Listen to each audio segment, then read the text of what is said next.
우리는 내 주변 혹은 매체에 나와서 재능을 뽐내는 이들을 보면 나도 할 수 있겠는데? 하고 생각하곤 합니다. 이러한 모습은 국가들 사이에서도 볼 수 있는데요.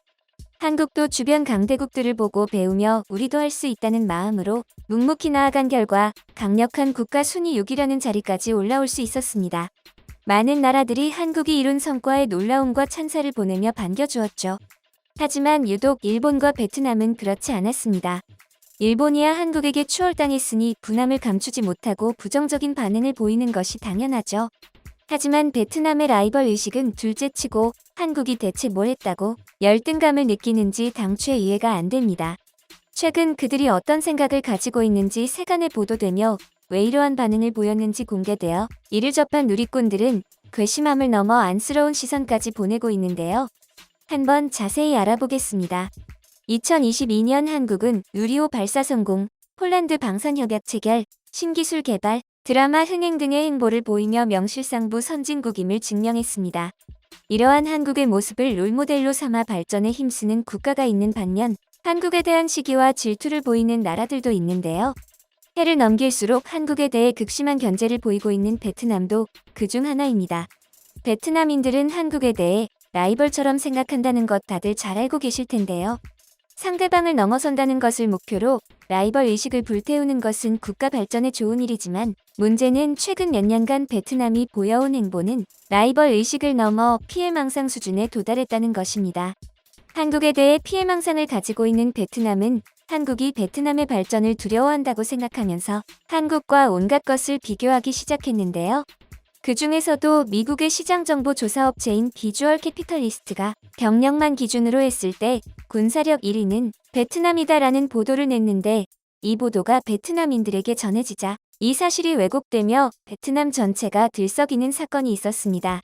해당 매체는 단지 병력 수만을 따진 것이고 예비군이나 준군사 조직까지 모두 포함시켜 군 병력 규모가 가장 큰 나라가 베트남이라고 보도한 것뿐인데 베트남인들은 일 군사 잠재력이 가장 높은 나라로 받아들인 것이죠. 이러한 보도로 인해 베트남은 충분히 한국과 견줄 만한 군사력을 가졌다는 의견까지 나왔는데요. 코로나 사태로 탈중국을 선언한 글로벌 기업들이 베트남으로 공장을 옮기면서 천문학적인 투자를 받자 한국 경제를 넘을 수 있다고 선언했고 K-팝을 뛰어넘을 거라고 경쟁의식을 불태웠습니다. 그러나 군사력에 있어서만큼은 한국이 압도적으로 우위에 있다고 인정해왔었는데 이마저도 완전히 뒤바뀐 것이죠. 때문에 베트남에서는 만약 베트남이 북한처럼 한국과 인접해 있고 한국과 전쟁을 하게 된다면 충분히 승산이 있다는 여론까지 생기게 되었습니다. 이는 어이없게도 베트남의 전문가와 군 관계자들의 입에도 오르내리며 엄청난 파급력을 가지게 되었습니다. 그러나 베트남의 한 군사 전문가가 정신 차리라며 팩트로 때리면서 일단락지었는데요. 베트남의 군사 전문가 응호엔 교수는 강연 중에 학생으로부터 한국과 전면전을 하게 되면 어떻게 되느냐는 질문에 이렇게 답합니다. 베트남은 개국 이후 자신감과 야심이 극도로 팽배해져 있었죠. 서방 매스컴 기관에서는 매년 세계 각국의 군사력 순위를 매깁니다. 2022년 베트남의 군사력은 23위, 또 다른 매체에선 35위로 매기기도 했습니다. 그리고 한국의 군사력은 최근 몇 년 동안 전 세계 최상위권이었죠. 비록 이 순위가 모든 것을 나타내지는 않지만 그래도 한 국가의 군사력 수준을 반영합니다. 한국은 베트남과 비교할 수 없을 정도로 강하다는 걸 뜻하죠. 베트남은 여러 강대국들과 전쟁을 한 역사가 있지만 인정해야 하는 것은 이것이 베트남의 전투력이 아주 강하다는 것을 뜻하는 게 아니라는 겁니다. 어떻게 보면 베트남이 오늘날까지 발전할 수 있었던 것은 강대국 게임의 결과라고 할 수 있습니다. 베트남의 총 병력은 48만 3천 명, 한국은 대략 75만 명인데요. 베트남은 병력에 있어서도 한국에 비해 열세일 뿐만 아니라 무기 및 장비의 성능과 수량에 있어서도 그 격차는 명확합니다. 군사 제조, 국방비 지출, 과학기술 등 모든 방면으로 수십 년의 격차가 벌어져 있고 이것은 근본적으로 양국의 군사력이 다른 레벨에 있다는 것을 말해주죠. 베트남 육군, 공군, 해군 모두 한국군에 비해 격차가 심합니다.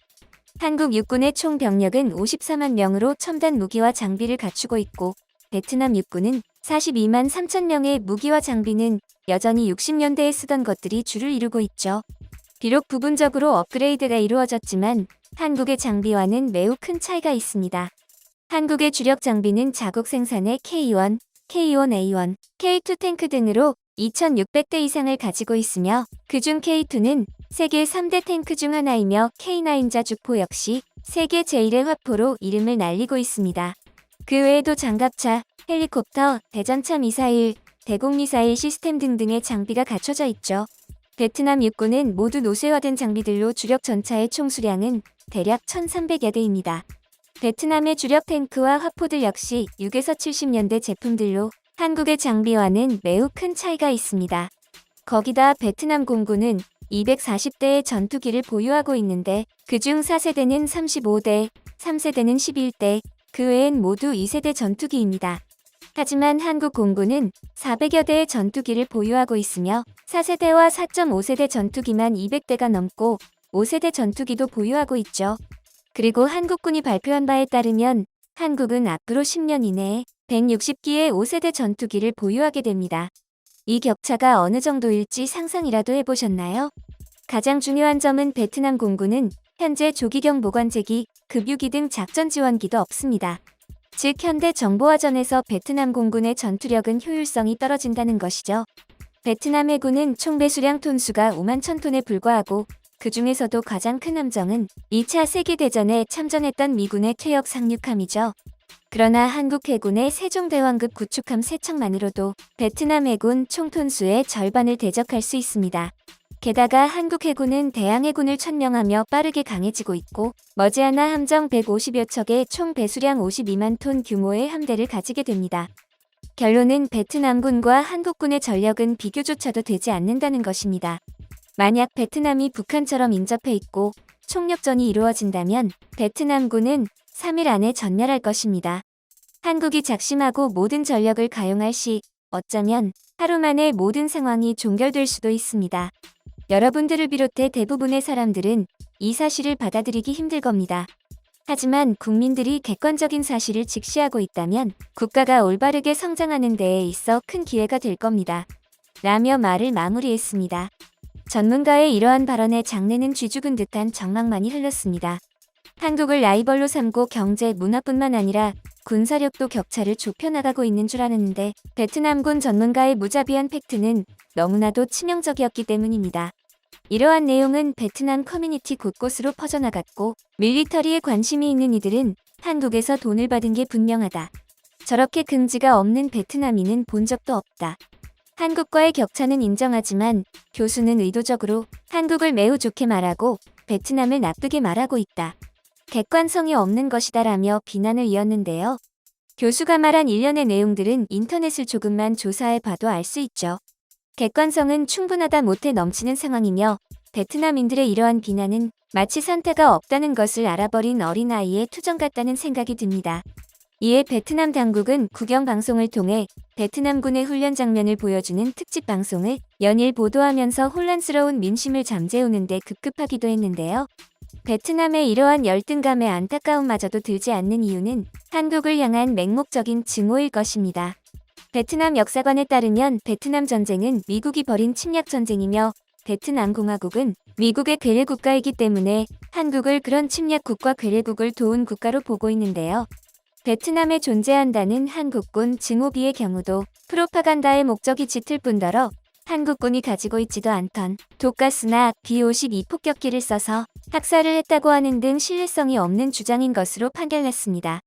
실제로 베트남전 관련 문제에 대한 진상을 양국이 공식적으로 공동 조사하자고 한국 측에서 먼저 제안했으나 오히려 베트남 정부가 거부하기도 했었습니다. 고자이 마을 사건을 두고 오히려 한국 정부가 베트남전 관련 문제에 적극적으로 진위 여부를 파헤치고 잘못한 점에 대해선 보상하겠다고 했던 적이 있는데요. 당시에 북베트남 군대가 전쟁 범죄에서 전혀 자유롭지 못하기 때문에 베트남 정부가 오히려 소극적으로 나서면서 무산된 것입니다. 이들이 주장하는 베트남전의 큼직한 문제들을 파헤치다 보면 베트남 정부 자신들의 문제만 드러날 것이 뻔하기 때문이죠. 현재 한국과 베트남은 극복할 수 없을 정도의 군사력 차이가 있으며 제대로 붙으면 하루 만에 정복당한다는 이야기는 베트남 입장에서 충격적인 내용이긴 합니다. 한국인들은 그다지 관심도 없는 베트남, 그들은 여전히 한국과 이것저것을 비교하고 근거 없는 장점들을 찾으며 자신감을 채워가고 있습니다. 억울해서 도와주려 해도 자신들의 치부 때문에 조사도 없이 우기는 이들을 굳이 신경 쓸 필요는 없습니다. 올해도 묵묵히 나아가며 증명하는 대한민국이 되길 기원합니다.